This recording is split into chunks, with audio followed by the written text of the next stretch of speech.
നമസ്കാരം. Good morning കേരളത്തിലേക്ക് എല്ലാ പ്രേക്ഷകർക്കും സ്വാഗതം. സ്നേഹത്തിന്റെയും ത്യാഗത്തിന്റെയും സാഹോദര്യത്തിന്റെയും ഓർമ്മകളിൽ വലിയ പെരുന്നാൾ ആഘോഷിക്കുകയാണ് വിശ്വാസികൾ. പ്രിയപ്പെട്ട പ്രേക്ഷകർക്ക് ഈദ് ആശംസകൾ. പെരുന്നാൾ ആഘോഷങ്ങൾക്ക് ഇടയിലും സ്ഥാനാർത്ഥികൾ പ്രചാരണ ചൂടിലാണ്. ഓരോ വോട്ടും അവനവന്റെ ചിഹ്നത്തിലേക്ക് എത്തിക്കാനുള്ള പെടാപ്പാടിൽ തന്നെയാണ് സ്ഥാനാർത്ഥികളും. പെരുന്നാൾ തെരഞ്ഞെടുപ്പ് വിശേഷങ്ങളിലേക്കൊക്കെ നോക്കാം. ആദ്യം നോക്കാം പ്രധാന വാർത്തകൾ.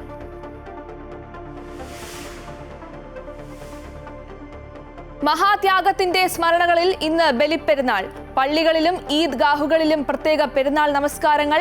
സുപ്രധാന ചടങ്ങുകൾ പൂർത്തിയാക്കി ഹജ്ജ് അവസാന ഘട്ടത്തിലേക്ക്.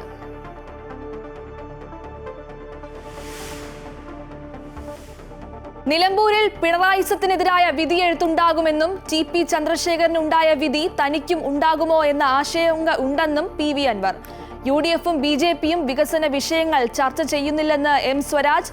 പ്രചാരണത്തിൽ മുന്നേറാൻ ആയതിന്റെ ആത്മവിശ്വാസത്തിൽ ആര്യാടൻ ഷൗക്കത്ത്.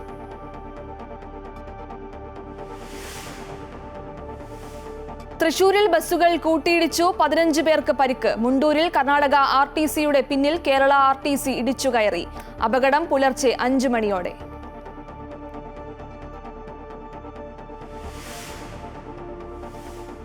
തിരുവനന്തപുരം PMGയിൽ വൻ തീപിടുത്തം. അപകടം 2 വീലർ ഷോറൂമിൽ. 10 യൂണിറ്റ് ഫയർഫോഴ്സ് സ്ഥലത്തെത്തി.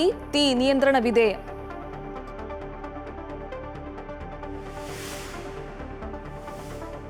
വെള്ളക്കെട്ട് മൂലം രണ്ടാം നെൽകൃഷി ഇറക്കാനാകാതെ തിരുവനന്തപുരം പുഞ്ചക്കരി നിലവക്കരി പാടശേഖരം.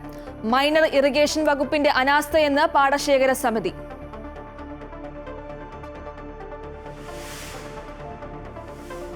ഫ്രഞ്ച് ഓപ്പൺ വനിതാ സിംഗിൾസ് ഫൈനൽ ഇന്ന്. ആര്യാന സബലെങ്ക കൊക്കോ ഗൌഫിനെ നേരിടും. മത്സരം ഇന്ത്യൻ സമയം 6:30-ന്. പുരുഷ ഫൈനൽ നാളെ.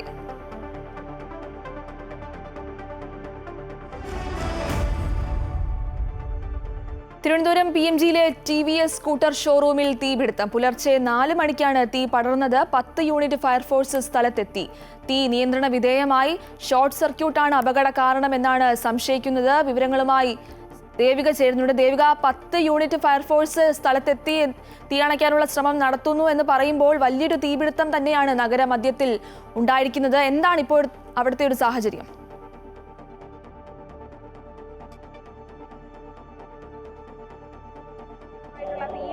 TVS ഷോറൂമിലാണ് ഇത്തരത്തിൽ തീപിടുത്തമുണ്ടായത്. വലിയ രീതിയിലുള്ള തീപിടുത്തം തന്നെയായിരുന്നു. ഷോർട്ട് സർക്യൂട്ടാണ് ഇത്തരത്തിൽ ഈ ഒരു തീപിടുത്തത്തിലേക്ക് നയിച്ചതെന്നാണ് പോലീസിന്റെയും ഫയർഫോഴ്സിന്റെയും പ്രാഥമിക നിഗമനം. പുലർച്ചെ 3:30-യോടെ ഇത്തരത്തിൽ ഈ കെട്ടിടത്തിൽ തീ പിടിക്കുകയും അത് കണ്ട് അയൽവാസിയാണ് ഫയർഫോഴ്സിനെയും പോലീസിനെയും വിവരം അറിയിക്കുന്നത്. 1.5 കോടിയിലധികം രൂപയുടെ നഷ്ടമുണ്ടായിട്ടുണ്ട് എന്നാണ് നമുക്ക് മനസ്സിലാക്കാൻ സാധിക്കുന്നത്. ഇപ്പോൾ കെട്ടിടത്തിലെ തീ ഏകദേശം അണയ്ക്കാൻ സാധിച്ചിട്ടുണ്ട്. 3ാമത്തെ നിലയിൽ നിന്നും പുക ഉയരുന്നുണ്ട്. ഫയർഫോഴ്സ് കൂടുതൽ പ്രവർത്തനങ്ങൾ നടത്തുന്നുണ്ട്. എന്നാലും ഏകദേശം നമുക്ക് തീ നിയന്ത്രണ വിധേയമാക്കാൻ സാധിച്ചിട്ടുണ്ടെന്ന് തന്നെയാണ് മനസ്സിലാക്കാൻ സാധിക്കുന്നത്. 10 യൂണിറ്റ് ഫയർഫോഴ്സ് എത്തിയാണ് ഇത്തരത്തിൽ തീ അണച്ചത്. സ്പെയർ പാർട്സുകളും സ്കൂട്ടറുകളുമാണ് കെട്ടിടത്തിൽ ഉണ്ടായിരുന്നത്. 10ഓളം സ്കൂട്ടറുകൾ കത്തി നശിച്ചിട്ടുണ്ട്. സ്പെയർ പാർട്സിലാണ് ഏറ്റവും കൂടുതൽ നാശനഷ്ടം ഉണ്ടായിരിക്കുന്നത്. ഗോപിക. ദേവിക, അതോടൊപ്പം തന്നെ തൊട്ടടുത്ത് ഒരുപാട് വീടുകളും കടകളും ഒക്കെ ഉണ്ട്. നഗരമധ്യത്തിലാണ് ഈ ഒരു അപകടം സംഭവിച്ചത്. ഇപ്പോൾ ആശങ്കയുടെ ഒരു സാഹചര്യം ഇല്ല എന്നാണ് മനസ്സിലാകുന്നത്. കാരണം തീ നിയന്ത്രണ വിധേയമാണ്.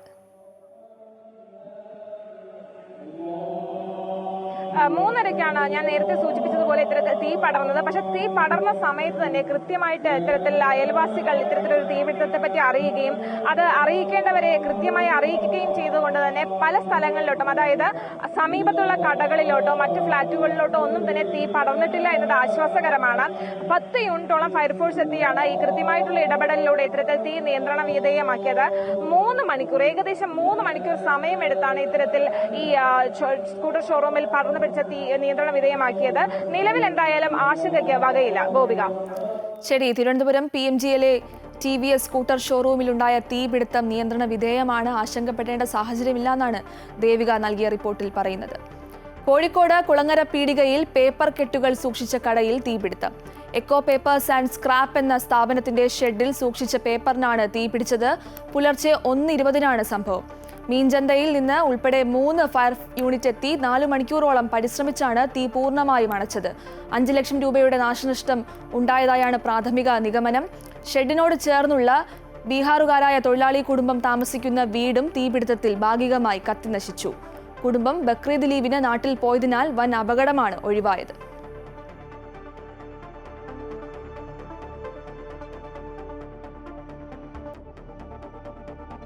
തൃശൂരിൽ ബസ്സുകൾ കൂട്ടിയിടിച്ച് 15 പേർക്ക് പരിക്കേറ്റു. പുലർച്ചെ 5 മണിയോടെ മുണ്ടൂരിലായിരുന്നു അപകടം. കർണാടക ബസ്സിന് പുറകിൽ KSRT ബസ് ഇടിച്ചു കയറിയായിരുന്നു അപകടം നടന്നത്. KSRTC ബസ് ഡ്രൈവറുടെ നില ഗുരുതരമാണ്. പരിക്കേറ്റവരെ അമൽ ആശുപത്രിയിൽ പ്രവേശിപ്പിച്ചു. വിവരങ്ങളുമായി ഹരീഷ് ഉണ്ട്. ഹരീഷ്, 15 പേർക്ക് പരിക്കേറ്റു എന്ന് പറയുമ്പോൾ വലിയൊരു അപകടമാണ് സംഭവിച്ചത്. പരിക്കേറ്റവരുടെ സ്ഥിതി ഇപ്പോൾ എങ്ങനെയാണ്? ഇന്ന് 5 മണിക്കാണ് ഇത്തരത്തിലുള്ള ഒരു അപകടം സംഭവിക്കുന്നത്. KSRTC ബസ് കർണാടക ബസിന്റെ പുറകിൽ ഇടിച്ചു കയറുകയായിരുന്നു. ഈ മുണ്ടൂര് അയ്യപ്പൻകാവ് പരിസരത്ത് വെച്ചായിരുന്നു ഈ ഒരു അപകടം സംഭവിച്ചത്. കർണാടകയിൽ നിന്നും എറണാകുളം പോകുന്ന ബസ്സും അതുപോലെ തന്നെ കോഴിക്കോട് നിന്നും എറണാകുളം പോകുന്ന KSRTC ബസ്സും ആണ് ഇപ്പോൾ ഇവിടെ കൂട്ടിയിടിച്ചിരിക്കുന്നത്. ഇതിൽ 15 പേർക്കോളം പരിക്കേറ്റിട്ടുണ്ട് എന്നാണ് മനസ്സിലാക്കുന്നത്. ഡ്രൈവറുടെ പരിക്ക് അല്പം സാരമായ പരിക്കാണ് ഡ്രൈവർക്ക് ഉണ്ടായത്. മറ്റുള്ളവരുടെ പരിക്ക് അത്രത്തോളം ഇല്ല, അല്ലെങ്കിൽ അവരുടെ നില ഗുരുതരമല്ല എന്നുള്ളൊരു കാര്യമാണ് ഇപ്പോൾ മനസ്സിലാവുന്നത്. ഇവരെ അമല ആശുപത്രിയിൽ പ്രവേശിപ്പിച്ചിട്ടുണ്ട്. 5 മണിയോട് കൂടിയാണ് ഈ ഒരു പ്രദേശത്ത് അപകടം സംഭവിക്കുന്നത്. മുൻപിൽ പോയിരുന്ന ഈ ഒരു കർണാടക KSRTCയുടെ പുറകിൽ കേരള KSRTC ഇടിച്ചു കയറുന്ന ഒരു സാഹചര്യമാണ് ഉണ്ടായത്. അത് ഏത് സാഹചര്യത്തിനകത്തുള്ള ഒരു അപകടം എന്നുള്ളത് പോലീസ് അന്വേഷിച്ചു വരികയാണ്. ഡ്രൈവർ ഉറങ്ങിപ്പോയോ എന്നതൊരു പ്രാഥമിക നിഗമനം ഇപ്പോൾ പോലീസിന്റെ പക്കലുണ്ട്. എന്തായാലും ഡ്രൈവറുടെ നില അല്പം ഗുരുതരമാണ് എന്നാണ് മനസ്സിലാക്കുന്നത്. മറ്റുള്ള യാത്രക്കാർക്ക് വലിയ പരിക്കില്ല എന്നാണ് ഇപ്പോൾ നമുക്ക് ആശുപത്രി വൃത്തത്തിൽ നിന്ന് മനസ്സിലാക്കുന്നത്. ശരി, ഹരീഷാണ് വിവരങ്ങൾ പങ്കുവച്ചത്.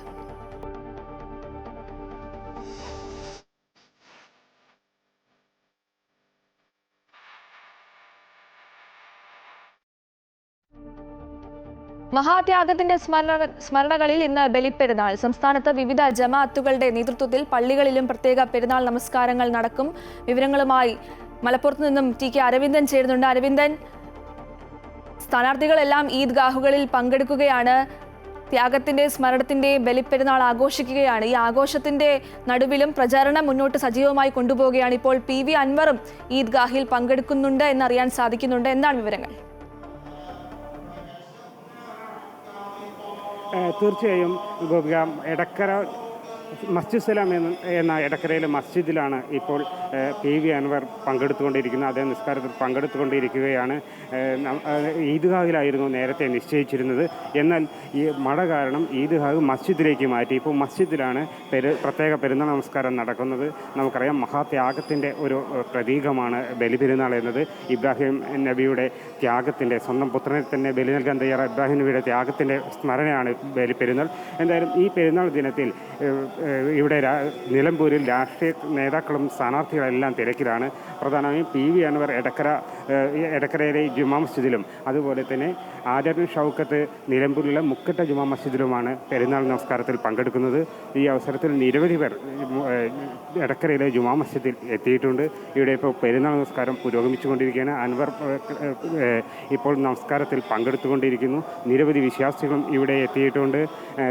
സ്വന്തം തെരഞ്ഞെടുപ്പ് തിരക്കിനിടയിലും ഇവിടെ നിരവധി പ്രവർത്തകരും അദ്ദേഹത്തോടൊപ്പം എത്തിയിട്ടുണ്ട്. ഇന്ന് രാഷ്ട്രീയ പാർട്ടികൾക്ക് ഇവിടെ അവധിയാണ്. തെരഞ്ഞെടുപ്പ് പ്രവർത്തനങ്ങൾക്ക് ഒരു പരിധിവരെ അവധിയാണ് എന്ന് പറയാം. മസ്ജിദുകളിലും മറ്റും തന്നെയാണ് പ്രധാനമായും സ്ഥാനാർത്ഥികൾ പങ്കെടുക്കുന്നത്. ഇവിടെ എത്തി വോട്ടർമാരെ കാണാനുള്ള ശ്രമങ്ങളും നടക്കുന്നുണ്ട്. എന്നാൽ ഇപ്പോൾ പ്രാർത്ഥനയുടെ തിരക്കിലാണ് എല്ലാവരും. ഗോപിക, ശരി, സ്ഥാനാർത്ഥികളും ആഘോഷത്തിന്റെ നിറവിലാണ്. TK അരവിന്ദനാണ് വിവരങ്ങൾ നൽകിയത്. ഇനി കോഴിക്കോട് നിന്നും വർഷ ചേരുന്നുണ്ട്. വർഷ, പള്ളികളിൽ പ്രത്യേക പെരുന്നാൾ നമസ്കാരങ്ങളെല്ലാം നടക്കുകയാണ്. എന്താണ് അവിടുത്തെ ഒരു പെരുന്നാൾ വിശേഷങ്ങൾ? കോഴിക്കോട് ജില്ലയിൽ വിവിധ ഇടങ്ങളിൽ ഈദ്ഗാഹ് നടക്കുന്നുണ്ട്. 7:15 കൂടിയാണ് നഗരത്തിലെ മിക്ക ഇടങ്ങളിലും പെരുന്നാൾ നമസ്കാരം നടക്കുന്നത്. ത്യാഗത്തിന്റെയും സ്ഥാനത്തിന്റെയും വിശുദ്ധ ഓർമ്മകളിൽ മലയാളികൾ ബലിപെരുന്നാൾ ആഘോഷിക്കുകയാണ്. അത് കോഴിക്കോട് പാളയം മൊയ്തീൻ പള്ളിയിൽ ഡോക്ടർ ഹുസൈൻ മടവൂരാണ് ഈ ഒരു പെരുന്നാൾ നമസ്കാരത്തിന് നേതൃത്വം നൽകുന്നത്. അതോടൊപ്പം തന്നെ ജില്ലയിലെ വിവിധ ഭാഗങ്ങളിലും മറ്റ് പലയിടങ്ങളിലും പ്രമുഖരായ പണ്ഡിതന്മാർ ഉൾപ്പെടെയാണ് ഈ ഒരു പ്രാർത്ഥനയ്ക്ക് നേതൃത്വം നൽകുന്നത്. എന്തായാലും വലിയ, അതായത് മുസ്ലിം വിശ്വാസികളെ സംബന്ധിച്ച് വലിയ ത്യാഗത്തിന്റെ ദിനമാണ് ഇന്ന്. അതുകൊണ്ട് തന്നെ അവർ പരസ്പരം ആലിംഗനം ചെയ്തെല്ലാം പള്ളികളിൽ എത്തിയിട്ടുണ്ട്. 7:15 കൂടി ഇവിടെ മൊയ്തീൻ പള്ളിയിൽ ഇനി പ്രാർത്ഥനാ കർമ്മങ്ങളിലേക്ക് കടക്കും. ശേഷം ബലിതർപ്പണമാണ്. അതിനുശേഷം എല്ലാവരും ആഘോഷങ്ങളിലേക്ക് കടക്കും. അതായത് പുത്തൻ ഉടുപ്പുകളും പുത്തൻ ചെരുപ്പുകൾ ഉൾപ്പെടെ വാങ്ങിയിട്ടാണ് ഇവർ ആഘോഷത്തിലേക്ക് കടക്കുന്നത്. അങ്ങനെ പ്രാർത്ഥനയ്ക്കും ബലി തർപ്പത്തിനു ശേഷം ഇവർ വിപുലമായ ആഘോഷത്തിലേക്ക് കടക്കും. ശരി, കോഴിക്കോട് നിന്നും വർഷയാണ് വിവരങ്ങൾ നൽകിയത്. ഇനി തിരുവനന്തപുരത്ത് പാളയം പള്ളിയിൽ നിന്നും ദേവിക ചേരുന്നുണ്ട്. ദേവിക, വിശ്വാസികളെല്ലാം പള്ളിയിൽ പെരുന്നാൾ ആഘോഷിക്കാനായി എത്തിത്തുടങ്ങിയോ? എന്താണ് വിവരങ്ങൾ?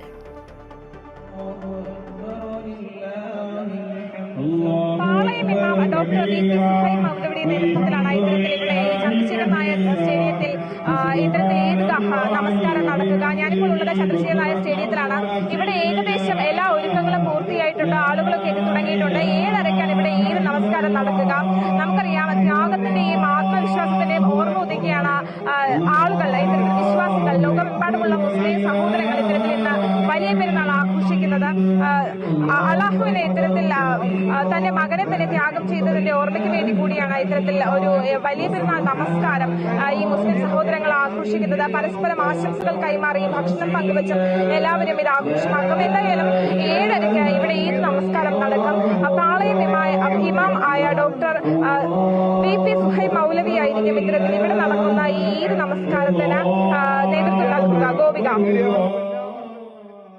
ശരി, തിരുവനന്തപുരത്ത് നിന്നും ദേവികയാണ് വിവരങ്ങൾ നൽകിയത്. ഇനി കൊച്ചിയിൽ നിന്നും സാരംഗ്, മഹാത്യാഗത്തിന്റെ സ്മരണകളിൽ ഇന്ന് ബലിപ്പെരുന്നാൾ ആഘോഷിക്കുകയാണ് വിശ്വാസികൾ. കൊച്ചിയിലെ ഒരു കാഴ്ച എങ്ങനെയാണ്?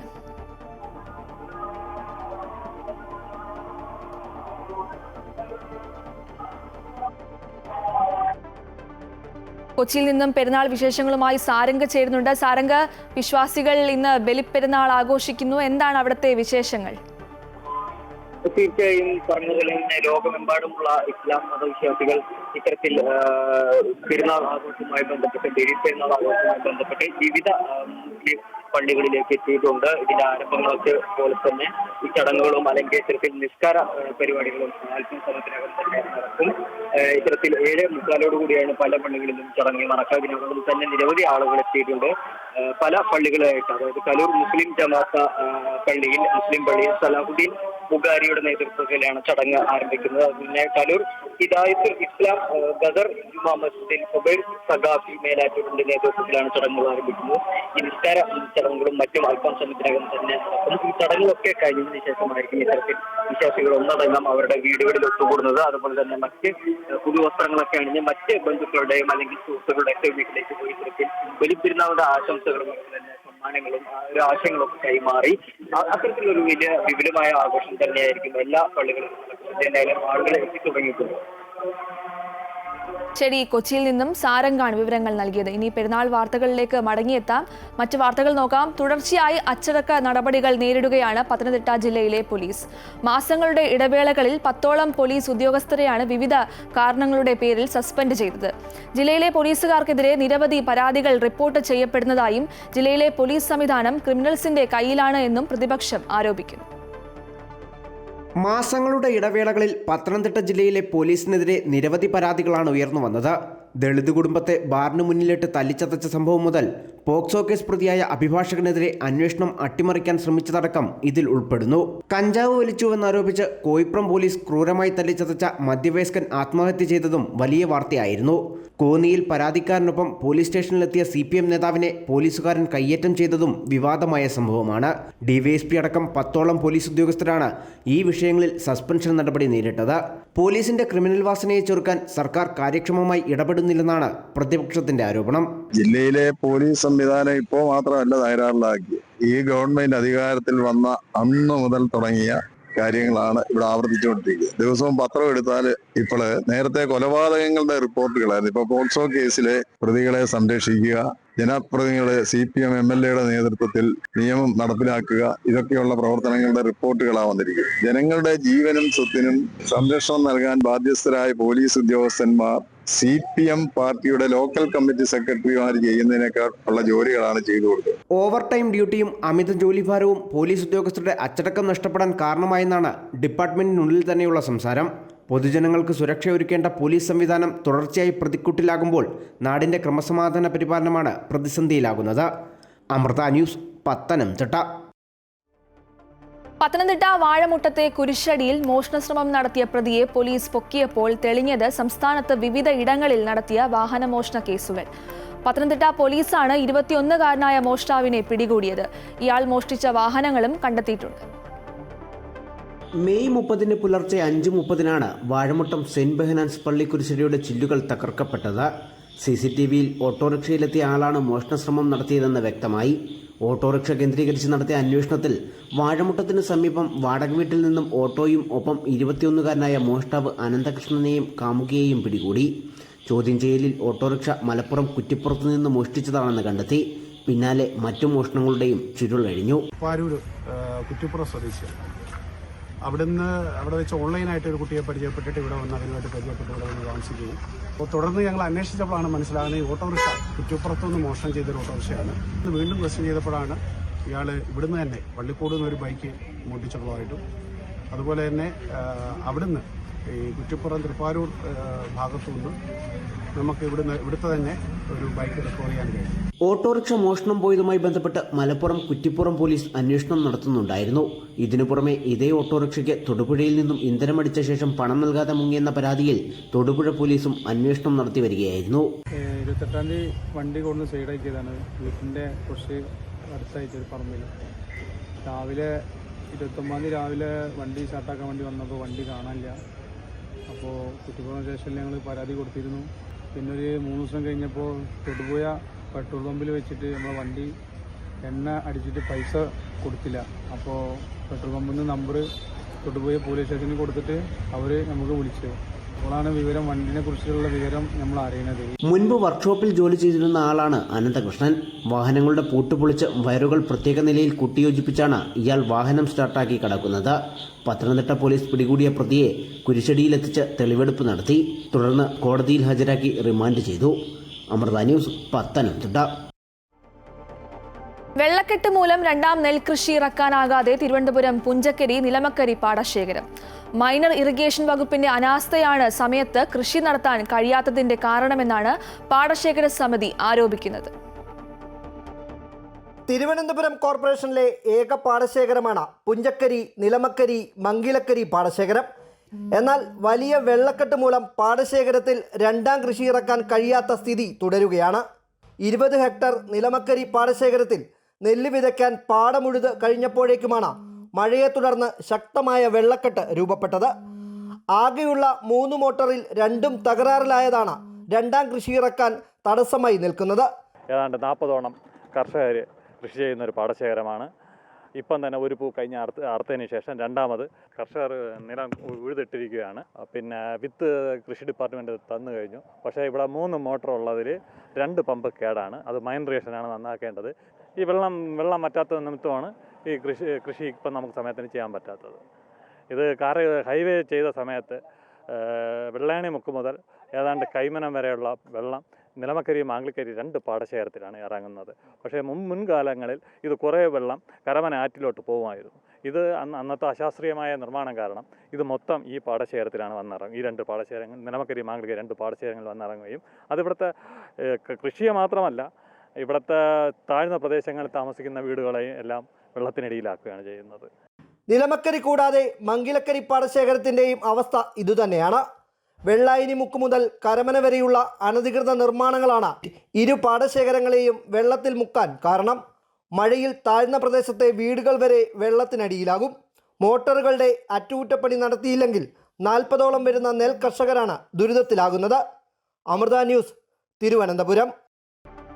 ഇടുക്കി വണ്ടൻമേട്ടിൽ 8.5 കോടി രൂപ മുടക്കിയ കുടിവെള്ള പദ്ധതി 1/4 നൂറ്റാണ്ട് കഴിഞ്ഞിട്ടും പൂർത്തിയാകാതെ കാടുകയറി നശിക്കുന്നു. യന്ത്രസാമഗ്രികൾ തുരുമ്പെടുത്തു. മോട്ടോറുകൾ അടക്കം മോഷ്ടാക്കളും അപഹരിച്ചു.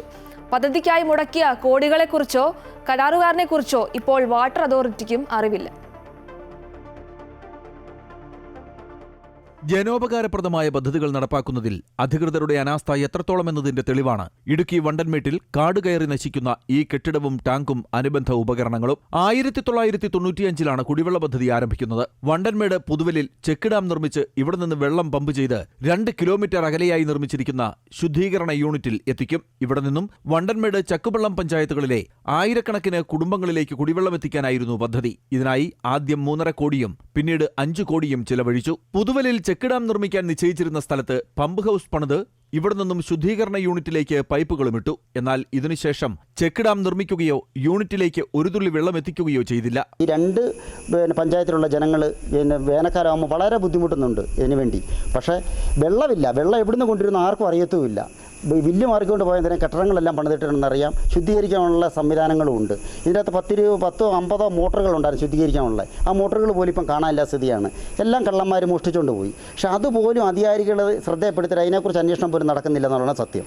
ശുദ്ധീകരണ യൂണിറ്റിൽ സ്ഥാപിച്ചിരിക്കുന്ന മോട്ടോറുകളെല്ലാം മോഷ്ടാക്കൾ അപഹരിച്ചു. കാട് കയറി മൂടിയ കെട്ടിടവും കാലിയായ വലിയ ടാങ്കും ഇന്ന് സാമൂഹ്യവിരുദ്ധരുടെ താവളമായി മാറിയിരിക്കുകയാണ്. പദ്ധതിക്കായി ഏറ്റെടുത്തിരിക്കുന്ന സ്ഥലത്ത് കയ്യേറ്റം നടന്നതായും ആരോപണമുണ്ട്. പദ്ധതി നടത്തിപ്പിൽ കോടികളുടെ അഴിമതിയുണ്ടെന്നും ഇതു സംബന്ധിച്ച് വിജിലൻസ് അന്വേഷണം നടത്തണമെന്നുമാണ് ഉയരുന്ന ആവശ്യം. MC Boban, Amrita news, Idukki. കോട്ടയം തിരുവാർപ്പ് പഞ്ചായത്തിലെ 2 വാർഡുകളെ ബന്ധിപ്പിക്കുന്ന പൊന്മല പാലത്തിന്റെ അപകടാവസ്ഥ പരിഹരിക്കാൻ നടപടികൾ വൈകുന്നു. പാലം അപകടാവസ്ഥയിലായിട്ട് 1 വർഷം കഴിഞ്ഞിട്ടും പൊതുമരാമത്ത് വകുപ്പ് അധികൃതർ തിരിഞ്ഞുപോലും നോക്കുന്നില്ല എന്നാണ് പ്രദേശവാസികളുടെ ആരോപണം. അധികൃതരുടെ കണ്ണു തുറപ്പിക്കാൻ സമരത്തിന് ഒരുങ്ങുകയാണ് നാട്ടുകാർ. തിരുവാർപ്പ് പഞ്ചായത്തിലെ 8-9 വാർഡുകളെ ബന്ധിപ്പിക്കുന്ന പൊന്മലപ്പാലം 1 വർഷത്തിലധികമായി അപകടാവസ്ഥയിലാണ്. വാഹനങ്ങൾ കടന്നു പോകുമ്പോൾ പാലം അപകടകരമായ നിലയിൽ ഇളകുന്നുണ്ട്. പാലത്തിന്റെ തൂണുകൾക്കടക്കം ബലക്ഷയമുണ്ടെന്നാണ് നാട്ടുകാർ പറയുന്നത്. അപ്രോച്ച് റോഡ് പാലവുമായി ചേരുന്ന ഭാഗത്ത് ടാറിങ്ങിന് വിള്ളലുണ്ടായതിനെ തുടർന്ന് അപ്രോച്ച് റോഡ് പാലത്തേക്കാൾ താഴ്ന്നാണ് നിൽക്കുന്നത്. അപ്രോച്ച് റോഡിന് ഇരുവശവും പാലത്തോട് ചേർന്ന് കുഴികളും രൂപപ്പെട്ടിട്ടുണ്ട്. വണ്ടികളെല്ലാം ഇതിലൂടെ കടന്നു പോകുമ്പോൾ ഈ പാലം ഒന്നാകെ കുലുങ്ങുകയാണ്. വലിയ അപകട ഭീഷണിയായിട്ട് 1 വർഷം തികയുമ്പോൾ അധികാരികളുടെ മുന്നിൽ ഈ വിഷയങ്ങൾ നാട്ടുകാരും അതുപോലെ പൊതുപ്രവർത്തകരും എല്ലാവരും ഇത് ശ്രദ്ധയിൽപ്പെടുത്തിയിട്ടുള്ളതാണ്. പക്ഷെങ്കിൽ നാളെ ഇതുവരെയായിട്ട് ഗവൺമെന്റിന്റെ ഭാഗത്തു നിന്നും യാതൊരുവിധ നടപടിയും സ്വീകരിക്കാൻ പറ്റുന്നില്ല. ടിപ്പർ ലോറികളടക്കം ഭാരവാഹനങ്ങളും സ്കൂൾ വാഹനങ്ങളും ഉൾപ്പെടെ ദിവസേന 100 കണക്കിന് വാഹനങ്ങൾ കടന്നുപോകുന്ന റോഡാണിത്.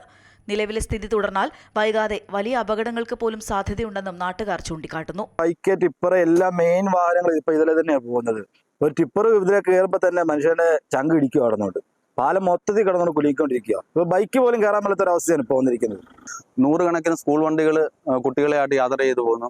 അതുപോലെ തന്നെ ഏറ്റവും കൂടുതൽ ഭാരമുള്ള വണ്ടികൾ, ടോറസ് അടക്കമുള്ള പല വണ്ടികളും ഈ റോഡിനെ ആശ്രയിച്ചാണ് പലതരത്തിലും ഇതിലെ കടന്നു പോകുന്നത്. നിങ്ങളിപ്പോൾ വണ്ടി പോകുമ്പോൾ തന്നെ നിങ്ങൾക്ക് കാണാൻ കഴിയും ഈ റോഡ് ഒന്ന് പെട്ടെന്നൊരു ഇതിലോട്ടാകുമ്പോൾ ഒന്ന് ഇരുത്തുന്ന ഒരു സാഹചര്യം ഉള്ളത്. പാലത്തിന്റെ അറ്റകുറ്റപ്പണികൾക്കായി മുൻപ് എസ്റ്റിമേറ്റ് എടുത്തിരുന്നുവെങ്കിലും തുടർ നടപടികൾ ഉണ്ടായില്ല. അതായത് 10,87,000 രൂപയുടെ എസ്റ്റിമേറ്റ് തയ്യാറാക്കി PWDക്ക് സമർപ്പിച്ചിട്ടുണ്ട്. പക്ഷേ ഈ 4 മാസമായിട്ട് ഇതുവരെ ഒരു തീരുമാനവുമാകാതെ, അല്ലെന്നുണ്ടെങ്കിൽ ഇതിന്റെ പ്രവർത്തന ഘട്ടത്തിലേക്ക് ഇറങ്ങാൻ ഇതുവരെ സർക്കാർ തുനിഞ്ഞിട്ടില്ല. സുരക്ഷിതമായി പാലത്തിലൂടെ സഞ്ചരിക്കാൻ അധികൃതർ സാഹചര്യം ഒരുക്കിയില്ല എങ്കിൽ സമരമാർഗങ്ങളിലേക്ക് കടക്കാനാണ് നാട്ടുകാരുടെ തീരുമാനം. അമൃത ന്യൂസ്, കോട്ടയം.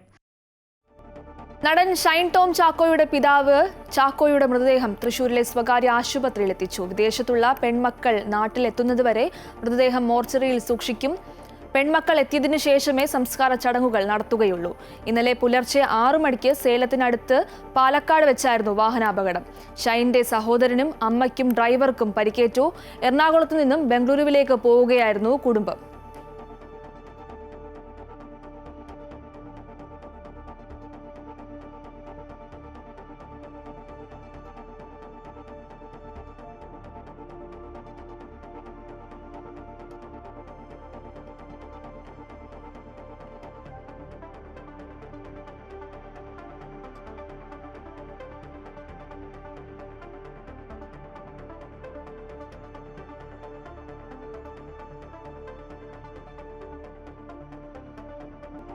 പെരുന്നാൾ ദിനത്തിലും തിരക്കിലാണ് നിലമ്പൂരിൽ സ്ഥാനാർത്ഥികൾ. തിരഞ്ഞെടുപ്പിന്റെ ആരവങ്ങൾക്കിടയിൽ ലഭിച്ച ഇത്തിരി നേരം കുടുംബത്തോടൊപ്പം പെരുന്നാൾ ആഘോഷത്തിലാണ് UDF സ്ഥാനാർത്ഥി ആര്യാടൻ ഷൗക്കത്ത്.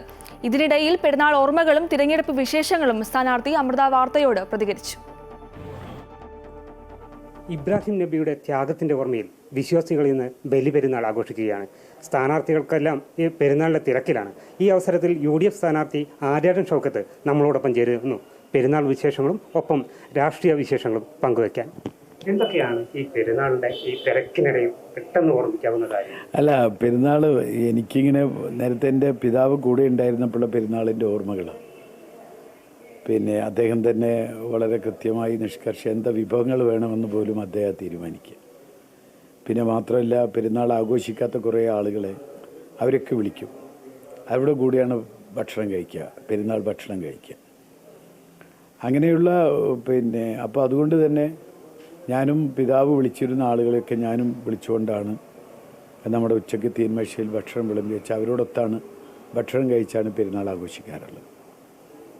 അത് ഈ തെരഞ്ഞെടുപ്പിൻ്റെ ഈ സ്ഥാനാർത്ഥി പര്യടനം ആരംഭിച്ച്, കാരണം വളരെ ഷോർട്ട് പീരീഡാണ് ഇലക്ഷനുള്ളത്.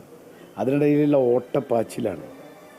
അതിനിടയിൽ ഒരു 2 ദിവസത്തെ, കാരണം കുടുംബത്തോടെയൊക്കെ കൂടെ നിൽക്കാൻ ഒരവസരം എന്ന രൂപത്തിൽ എനിക്കൊരാശ്വാസമാണ് തോന്നിയത് ഇടയ്ക്ക്. എന്തായാലും ബലിപെരുന്നാളിൻ്റെ ഓർമ്മകൾ അതൊരു വലിയ ഓർമ്മകൾ തന്നെയാണ്. എൻ്റെ ബാല്യകാലത്താണെങ്കിലും എൻ്റെ യൗവനകാലത്താണെങ്കിലും ഒക്കെ വളരെ മാറ്റമുണ്ട് വർത്തമാനകാലത്ത് അതുമായി സംബന്ധിച്ച്. എന്തായാലും കൂടുതൽ ആളുകളെ കാണാനും ഇപ്പോൾ ഈ 2 ദിവസത്തെ ഇടവേളയിൽ പരമാവധി ആളുകളെ നേരിട്ട് കണ്ട് വോട്ട് ചോദിക്കാൻ വേണ്ടിയിട്ടാണ് ശ്രമിക്കുന്നത്. നിലമ്പൂരിലെ ഗ്രാമപഞ്ചായത്ത് പ്രസിഡന്റായും നഗരസഭാ ചെയർമാനുമായുള്ള ഒട്ടേറെ ശ്രദ്ധേയമായ പദ്ധതികളെല്ലാം മുന്നോട്ട് വെച്ചൊരു വ്യക്തിയാണ് താങ്കൾ. എന്താണ് നിലമ്പൂരിനെ പറ്റിയുള്ള ഈ മത്സരരംഗത്ത് നിൽക്കുമ്പോൾ കാഴ്ചപ്പാട്? അല്ല, നിലമ്പൂരിനെ ഇടക്കാലത്ത് നിലമ്പൂർ പൂർണ്ണമായും അവഗണിക്കപ്പെട്ടു. ഇടതുപക്ഷ സർക്കാർ പൂർണ്ണമായും അവഗണിച്ച ഒരു നാടായി നിലമ്പൂർ മാറി. UDF കൊണ്ടുവന്ന വികസന പദ്ധതികൾ പോലും അവർ പാതി വഴിയിലിട്ട് പോയി. അതിനൊക്കെ ഒരു പരിഹാരം ഉണ്ടാവണം. അതിനൊരു തുടർച്ച, ആ പദ്ധതികളുടെ തുടർച്ചയുണ്ടാവണം. അതിനൊക്കെ വേണ്ടിയുള്ള ഒരു വലിയ പോരാട്ടം തന്നെ നടത്തേണ്ടതുണ്ട്. അതുപോലെ കാട്ടുമൃഗശല്യം ക്രൂരമായി ആക്രമിക്കപ്പെടുന്നു. കാട്ടാനകളാൽ ആക്രമിക്കപ്പെട്ട് രക്തസാക്ഷികളാവുന്ന കർഷകർ, ആദിവാസികളുടെ പുനരധിവാസം, കവളപ്പാറ ദുരന്തവുമായി ബന്ധപ്പെട്ട് പുനരധിവാസം ലഭിക്കാതെ ബുദ്ധിമുട്ട് അനുഭവിക്കുന്ന ജനങ്ങൾ, അങ്ങനെ നിരവധിയായ കാര്യങ്ങൾ ഈ തെരഞ്ഞെടുപ്പ് ചർച്ച ചെയ്യും. അപ്പോൾ അതാണ് പ്രധാനമായിട്ടും പറയാനുള്ളത്. അത് ഈ തെരഞ്ഞെടുപ്പിൻ്റെ പ്രധാന ചർച്ചാ വിഷയം. അതുപോലെ തന്നെ 9 വർഷമായി കേരളം എന്ന് അനുഭവിക്കുന്ന ദുരിതാവസ്ഥ, ഇതും ഈ പ്രധാനമായി നിലമ്പൂരിലെ തെരഞ്ഞെടുപ്പ് ചർച്ച ചെയ്യും. ഈ നിലമ്പൂരിനെ സംബന്ധിച്ചിടത്തോളം ഇവിടുത്തെ ഓരോ ആളുകളെയും, നിങ്ങൾ ചോദിച്ച പോലെ ഗ്രാമപഞ്ചായത്ത് പ്രസിഡന്റ്, നഗരസഭയൊക്കെ ആയതുകൊണ്ട് ഓരോ ആളുകളെയും വളരെ പേഴ്സണലായി അറിയാവുന്നതാണ്. അവരൊക്കെ നേരിട്ട് കണ്ട് വോട്ട് ചോദിച്ച് മുന്നോട്ട് പോകുന്നത് ഒരു നല്ല ഭൂരിപക്ഷത്തിന് നിലമ്പൂർ ജയിക്കാനാണ്. വികസന പ്രശ്നങ്ങളെ മാറ്റിയിട്ട് രാഷ്ട്രീയ വിവാദങ്ങളാണ് കൂടുതലുണ്ടാവും. എങ്ങനെയാണ് ഇതിനൊക്കെ നോക്കുന്നത്? താങ്കൾ എങ്ങനെയാണ് ഇത് കൈകാര്യം ചെയ്യുന്നത്? ഇവിടെ ഈ തെരഞ്ഞെടുപ്പിൽ കേരളത്തിൽ 9 വർഷത്തെ ഭരണത്തിൻ്റെ ദുരിതാവസ്ഥ, ജനങ്ങൾ അനുഭവിക്കുന്ന ദുരിതാവസ്ഥ, നിലമ്പൂരിൻ്റെ വികസനം മുരടിപ്പ്, നിലമ്പൂരിലെ ആളുകൾ ഇന്ന് അനുഭവിക്കുന്ന ദുരിതപൂർണമായ അവസ്ഥ, ഇതൊക്കെ തന്നെയായിരിക്കും ഇവിടെ ചർച്ച. അതിൽ വ്യത്യസ്തമായി ഇത്തവണ വലതു മുന്നണിക്കൊപ്പം തന്നെ ഒരു സ്വതന്ത്ര സ്ഥാനാർത്ഥി, നേരത്തെ ഇവിടെ MLA ആയിരുന്ന ആൾ കൂടി സ്ഥാനാർത്ഥിയായിരുന്നു. അപ്പോൾ NDA വ്യത്യസ്തനായ ഒരു സ്ഥാനാർത്ഥി അവതരിപ്പിക്കും. ഇതെല്ലാം തെരഞ്ഞെടുപ്പിനെ എങ്ങനെ ബാധിക്കും? കുറേ സ്വതന്ത്ര സ്ഥാനാർത്ഥികളുണ്ട്. ഈ തെരഞ്ഞെടുപ്പ് LDF UDF തമ്മിലുള്ള നേരിട്ടുള്ള മത്സരമാണ്. എന്തായാലും തെരഞ്ഞെടുപ്പിൻ്റെ തിരക്കിലാണ്, പെരുന്നാളിൻ്റെ തിരക്കിലാണ്. എല്ലാവിധ പെരുന്നാൾ ആശംസകളും ഒപ്പം വിജയാശംസകളും. Thank you. നിലമ്പൂരിലെ UDF സ്ഥാനാർത്ഥി ആര്യാടൻ ഷൗക്കത്താണ് തൻ്റെ പെരുന്നാൾ ചിന്തകളും ഒപ്പം രാഷ്ട്രീയ വിഷയങ്ങളും ഇവിടെ നമ്മളോടൊപ്പം പങ്കുവച്ചത്. ക്യാമറാമാൻ മനോജ് പേരാമ്പ്രയ്ക്കൊപ്പം TK അരവിന്ദൻ, അമൃത ന്യൂസ്. അപ്രതീക്ഷിത സ്ഥാനാർത്ഥിയായിരുന്നുവെങ്കിലും വാശിയേറിയ പോരാട്ടമാണ് LDF സ്ഥാനാർത്ഥി M സ്വരാജ് നിലമ്പൂരിൽ കാഴ്ചവെക്കുന്നത്. നിലമ്പൂരിലെ ജനത തന്നെ പൂർണ്ണമായും സ്വീകരിച്ചു എന്നാണ് സ്വരാജ് പറയുന്നത്. വികസന വിഷയങ്ങൾ ചർച്ച ചെയ്യാതെ മറ്റ് കാര്യങ്ങളാണ് UDFും BJPയും മണ്ഡലത്തിൽ ചർച്ച ചെയ്യുന്നത് എന്നും M സ്വരാജ് അമൃത വാർത്തകളോട് പ്രതികരിച്ചു. LDF സ്ഥാനാർത്ഥി M സ്വരാജാണ് ഇപ്പോൾ നമുക്കൊപ്പം ചേരുന്നത്. വലിയ ആവേശത്തിലാണ് നിലമ്പൂർ. എങ്ങനെയുണ്ട് ഇപ്പോഴത്തെ ഒരു സാഹചര്യം? നിങ്ങൾ പറഞ്ഞതുപോലെ ആവേശനിർഭരമായ സ്വീകരണങ്ങളാണ് ആദ്യ നാൾ മുതൽ ലഭിച്ചുകൊണ്ടേയിരിക്കുന്നത്. ഇപ്പോൾ നിലമ്പൂർ നഗരസഭയിലും പോത്തുകല്ല്, വഴിക്കടവ്, മൂത്തേടം ഗ്രാമപഞ്ചായത്തുകളിലുള്ള പര്യടന പരിപാടികൾ പൂർത്തിയാക്കി. എല്ലായിടത്തും വലിയൊരു മാറ്റം പ്രകടമാണ്. ഒരു പരിധിവരെ കക്ഷി രാഷ്ട്രീയ ചിന്തകൾക്കതീതമായി ഇടതുപക്ഷ ജനാധിപത്യ മുന്നണി ഗവൺമെൻറ്റിൻ്റെ ജനക്ഷേമ പദ്ധതികളും വികസനവും എല്ലാം തുടരണം എന്നാഗ്രഹിക്കുന്ന ജനങ്ങളുടെ പിന്തുണ, ഐക്യദാർഢ്യം, പ്രതീക്ഷയിൽ കവിഞ്ഞ ഒരാവേശം, പങ്കാളിത്തം എല്ലാം എല്ലാ സ്വീകരണ കേന്ദ്രങ്ങളിലും കാണാനാവും. എം സ്വരാജ് സ്ഥാനാർത്ഥിയായപ്പോൾ അതിനു മുൻപ് രാഷ്ട്രീയം പറയുമെന്നാണ് പ്രതിപക്ഷം പറഞ്ഞത്. പക്ഷേ എം സ്വരാജ് സ്ഥാനാർത്ഥിയാകുമ്പോൾ മലപ്പുറം ജില്ലയൊക്കെയാണ് ചർച്ചയാകുന്നത്. അത് വളരെ അത്ഭുതകരമായൊരു കാര്യമാണ്. ഞങ്ങൾ ആദ്യമേ പറഞ്ഞിരുന്നു, ഈ തെരഞ്ഞെടുപ്പിലെന്നല്ല ഏത് തെരഞ്ഞെടുപ്പിലും പ്രധാനമായും ചർച്ച ചെയ്യപ്പെടേണ്ട വിഷയങ്ങൾ നാടിനെയും ജനങ്ങളെയും ബാധിക്കുന്ന പ്രശ്നങ്ങളാണ്. ഒരു നാടിൻ്റെ വികസന സാധ്യത, പുതിയ വികസന പദ്ധതികൾ, നടപ്പിലാക്കിക്കൊണ്ടിരിക്കുന്ന വികസന മാതൃകകൾ സംബന്ധിച്ച് ജനങ്ങൾ നേരിടുന്ന വിവിധ പ്രശ്നങ്ങൾ, അതിൻ്റെ പരിഹാര മാർഗങ്ങൾ, ഇങ്ങനെയൊക്കെയാണ് വേണ്ടത്. അപ്പോഴാണ് ജനാധിപത്യം അർത്ഥപൂർണമായി മാറുക. പക്ഷേ നമ്മളെ എതിർക്കുന്നവർ അത്തരത്തിലുള്ള നാടിനെയും ജനങ്ങളെയും ബാധിക്കുന്ന പ്രശ്നങ്ങളിൽ നിന്ന് മാറി വിദ്വേഷത്തിൻ്റെ ആശയങ്ങൾ പ്രചരിപ്പിക്കാൻ ശ്രമിക്കുന്നു. ജനങ്ങൾക്കിടയിൽ ഭിന്നിപ്പും അവരുടെ ഐക്യം തകർക്കാനുള്ള നീക്കങ്ങളുമൊക്കെയാണ് നടക്കുന്നത്. എനിക്കവരോട് പറയാനുള്ളത്, നിങ്ങൾ ദയവായി ജനാധിപത്യത്തിൻ്റെ മനോഹരമായ സംവാദ ഭൂമികയിലേക്ക് ഇറങ്ങി വരണം. നിങ്ങൾ ഈ വിദ്വേഷം വമിക്കുന്ന പ്രസ്താവനകളും ജനങ്ങളുടെ ഐക്യം തകർക്കുന്ന, ജനങ്ങൾക്കിടയിൽ ശത്രുത വളർത്തുന്ന, സ്പർദ്ധ വളർത്തുന്ന, വർഗീയമായ ചേരിതിരിവിനിടയാക്കുന്ന കുത്തിത്തിരിപ്പുകളും അവസാനിപ്പിക്കണം. ഒറ്റ വാക്കിൽ പറഞ്ഞാൽ, തയ്യാറാക്കിക്കൊണ്ടുവന്ന വിഷം തൽക്കാലം മാറ്റിവെക്കണം. ജനാധിപത്യത്തിലേക്ക് കടന്നു വരാൻ തയ്യാറാവണം. സാവധാനത്തിലാണെങ്കിലും മനുഷ്യരാവാൻ തയ്യാറാവുക എന്നല്ലാതെ മറ്റെന്ത് പറയാൻ. ഈ പിണറായി സത്തിനെതിരായ മത്സരമെന്ന് അൻവർ പറയുന്നു. പക്ഷേ അൻവർ ഒരു തരത്തിലും പ്രചരണത്തിലേക്ക് പോകുന്നു. ഇപ്പോൾ രാവിലെയൊക്കെ മാധ്യമങ്ങളെ കാണുമ്പോൾ അൻവർ പറയുന്നത് 2 ദിവസം, അവസാന ദിവസങ്ങളിൽ മാത്രമേ ശക്തമായ പ്രചരണത്തിനുള്ളൂ, സാമ്പത്തിക പരാധീനതയാണെന്ന് പറയുന്നു. ഒപ്പം തന്നെ സ്വരാജ് പല സ്ഥലത്തും കവിതകൾ പറയുകയാണ്, പ്രണയത്തെക്കുറിച്ചാണ് സംസാരിക്കുന്നത്, അടിസ്ഥാന വിഷയങ്ങളിൽ വരുന്നില്ല എന്നുള്ളതാണ്. ഞാൻ ഈ പര്യടന പരിപാടികളിൽ എവിടെ പോയാലും സംസാരിക്കുന്നത് കേരളത്തിൽ വന്ന മാറ്റങ്ങളെക്കുറിച്ചാണ്. നിങ്ങൾ ഇവിടെ ഉണ്ടെങ്കിൽ നിങ്ങൾ കേട്ടിട്ടുണ്ടാവും. ഞാൻ ക്ഷേമ പെൻഷൻ കൊടുക്കുന്നതിനെക്കുറിച്ചും അത് വർദ്ധിപ്പിക്കേണ്ട ആവശ്യകതയെക്കുറിച്ചുമാണ് പറയുന്നത്. പവർ കട്ട് ഇല്ലാതായതിനെക്കുറിച്ചും ഇനി ഒരിക്കലും പവർ കട്ട് വരാതിരിക്കുന്നതിനെക്കുറിച്ചുമാണ് പറയുന്നത്. ഞാൻ പറയുന്നത് ലൈഫിൽ വീടുകൾ കൊടുത്തതിനെക്കുറിച്ചും ഇനി കൊടുക്കാൻ സാധിക്കേണ്ടതിനെക്കുറിച്ചുമാണ്. അതുപോലെ ആശുപത്രികളിലും പള്ളിക്കൂടങ്ങളിലും വന്ന വികസനം, മാറ്റം, അത് തുടരേണ്ട ആവശ്യകത, പുതിയ പാതകൾ, വന്യജീവി ശല്യം, അതിനെതിരായിട്ടുള്ള നിലപാട്, നിയമം, ഇതൊക്കെയാണ് പറയുന്നത്. അദ്ദേഹം എന്തോ എവിടെയോ കേട്ടതായിരിക്കും ചിലപ്പോൾ. ഇന്നലെ പഠിച്ച കോളേജിൽ പോയിരുന്നു. ആ ലൈബ്രറിയിൽ വെച്ച് മാധ്യമപ്രവർത്തകർ ചോദിച്ചൊരു ചോദ്യത്തോട് പ്രതികരിച്ചപ്പോൾ ചിലപ്പോൾ അത് മാത്രമായിരിക്കും അദ്ദേഹം കേട്ടിട്ടുണ്ടാവുക. അദ്ദേഹം വേറൊന്നും കൊണ്ട് പറഞ്ഞതാവില്ല. അദ്ദേഹം ഇപ്പോഴത്തെ ഒരു സാഹചര്യത്തിൽ എന്തോ പ്രതികരിച്ചെന്നേ ഉള്ളൂ. ഞാനതിനൊന്നും മറുപടി പറയാറില്ല. ഒറ്റ കാര്യം കൂടി, അതായത് തൃപ്പൂണിത്തറയിൽ മത്സരിച്ച ഒരു അനുഭവമായിരിക്കില്ല നിലമ്പൂർ. സ്വന്തം നാടാണ്, ഒപ്പം പഠിച്ചവരുണ്ട്, പഠിപ്പിച്ച ആളുകളെയൊക്കെ കാണുന്നു. എങ്ങനെയാണ് ആ ഒരു അനുഭവം? അല്ല, രണ്ടും താരതമ്യപ്പെടുത്താൻ പറ്റില്ല. രണ്ട് തെരഞ്ഞെടുപ്പാണ്. പിന്നെ തൃപ്പൂണിത്തറയിലും അങ്ങനെ മോശമൊന്നും നമുക്ക് പറയാൻ പറ്റില്ല. ആദ്യമായി കേരള നിയമസഭയിലേക്ക് എന്നെ അയച്ച നാടാണ് തൃപ്പൂണിത്തറ. അതും 1/4 നൂറ്റാണ്ടിന് ശേഷം ഒരു ഇടതുപക്ഷ വിജയം ഉണ്ടായത്. അപ്പോൾ അത് മറ്റൊരു അനുഭവമാണ്. ഇത് നിലമ്പൂർ എന്ന് പറഞ്ഞാൽ ജന്മനാടാണ്. അത് തന്നെ ഈ നാടിൻ്റെ ഒരു പ്രത്യേകത. ഞാൻ ഈ മണ്ഡലത്തിൻ്റെ പല ഭാഗങ്ങളിൽ താമസിച്ചിട്ടുള്ള ഒരാളാണ്. പോത്തുകല്ല്, ഈ എടക്കര, ഈ പാലയമാട് സ്കൂളിലാണ് ഞാൻ പഠിച്ചത്. ഇവിടുന്ന് കുറച്ച് പോയാൽ പാലയമാടാണ്.